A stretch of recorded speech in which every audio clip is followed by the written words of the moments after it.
बिस्मिल्लाहिर्रहमानिर्रहीम अस्सलाम वालेकुम, welcome back to my channel. तो आज जो है ना मैं बनाने जा रही हूँ आलू पालक। तो सबसे पहले तो यहाँ पे मैंने ऑयल में शामिल कर दिया ज़ीरा, उसके बाद शामिल करूँगी इसके अंदर मैं चॉप किया हुआ प्याज। यहाँ पर अब प्याज को मैं फ्राई कर लूँगी जब तक प्याज के ऊपर लाइट सा गोल्डन कलर नहीं आ रहा तब तक इसको मैं फ्राई करूँगी। जब भी इसको अच्छे से गोल्डन कलर आ जाएगा लाइट सा शामिल कर दूँगी इसके अंदर लहसुन, अदरक, हरी मिर्चों की पेस्ट डालूँगी इसके अंदर, साथ में चॉप किए हुए टमाटर। फिर मैंने इसको शामिल किया मसाले, इसमें है नमक है, हल्दी पाउडर है, सामने डाला इसके अंदर मैंने धनिया पाउडर।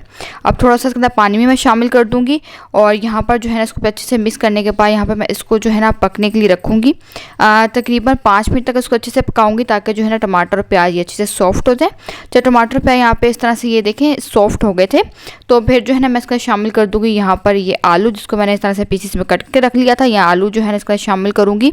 आलू डालने के बाद साथ में इसको शामिल कर दूँगी मैं थोड़ा सा पानी, क्योंकि यहाँ पर जो है ना मैं आलू को गलाऊंगी तो इसके लिए गलाने के लिए थोड़ा सा पानी शामिल किया है मैंने। इसको तब तक पका लूँगी तो आलू जो अच्छे से सॉफ्ट नहीं हो जाते।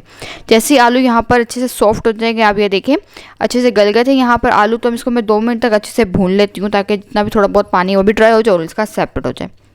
जब यहाँ पर आलू अच्छे से भुन जाएंगे उसके बाद जो है मैं इसका शामिल कर दूँगी यहाँ पर पालक और सामने डालूंगी मैं इसके अंदर थोड़ी सी मेथी भी। ठीक है, ये डालने के बाद जो है ना इसको मैं अच्छे से मिक्स कर लूँगी और बहुत ही हल्की सी आंच पे इसको जो है ना पकने के लिए रख दूँगी।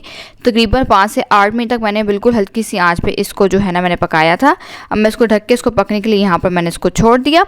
जब भी यहाँ पे अच्छे से पालक ये देखिए ये पक के जो है ना यहाँ पे तैयार हो चुकी थी, तो अब जो है ना मैं इस पालक को कर दूँगी डिश आउट और इसको मैंने हरे धनिया से गार्निश कर दिया था। अब इस पालक को एंजॉय कीजिए चावलों के साथ, रोटी के साथ, पराठे के साथ। बहुत ही मज़ेदार ये पालक बनके तैयार हुई थी। ज़रूर पर एक रेसिपी को ट्राई कीजिएगा, मुझे बताइएगा अब कैसी लगी है। अब मैं आपसे इंशाल्लाह नेक्स्ट वीडियो में मिलूंगी, तब तक के लिए इजाज़त दीजिए। अल्लाह हाफिज़।